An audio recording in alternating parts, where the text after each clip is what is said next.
this up to the audience for questions. So if you have any questions, do think of them in advance. What's something that marketers here can do tomorrow to make the one thing they can do to make their content marketing more effective? If you could choose one thing, what would be the advice that you'd want for this audience to take away from your learned wisdom and experience in this field? Skye?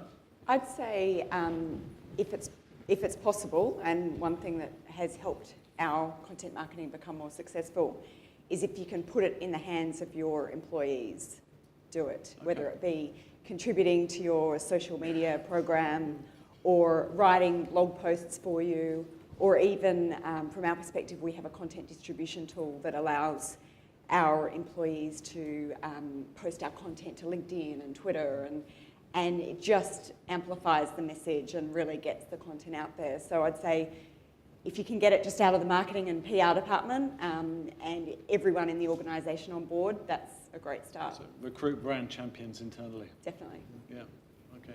Anton? I guess as I started, I would challenge you all to go back to the CEO or chairman or MD or owner of your business, ask for the business plan. You probably have to dust this thing off out of a cupboard somewhere, and go and find out what your mission, vision and values are for your business.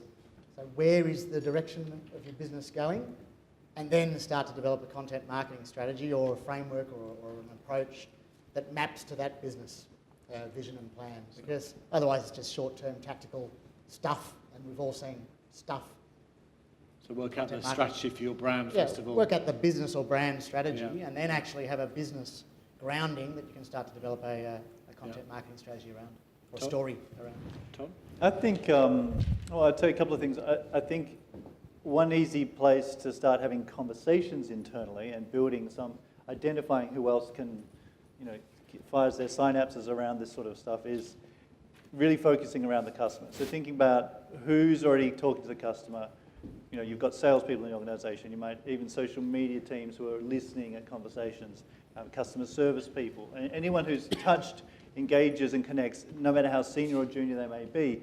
These people can all really provide some incredible insights into forming that, we'll call it persona, but a viewpoint of what that audience and their problems and challenges are. Yeah, that's where I'd say is to start. Cool. That's exactly what I was going to say. But yeah, I mean, I couldn't stress that enough. I think it's about, if you can go out tomorrow and understand your customer, that's the first thing that you need to do, and your audience, and then really start building your plan and strategy from that, and really mapping, the life cycle, and really understanding where you want, what's the journey you want to take that audience or a customer or prospect in, and then again matching to that audience, to the desires and the needs and what they want to do, and then marry the two to then come up with a strategy. I think that's the number one thing. Without that, you're going to be experimenting. You might have tactical things that might work for you, but probably not as an approach. Okay, very good. So customer life cycle, brand business strategy, and brand champions. 3 things for you guys to take away with in terms of effective content marketing.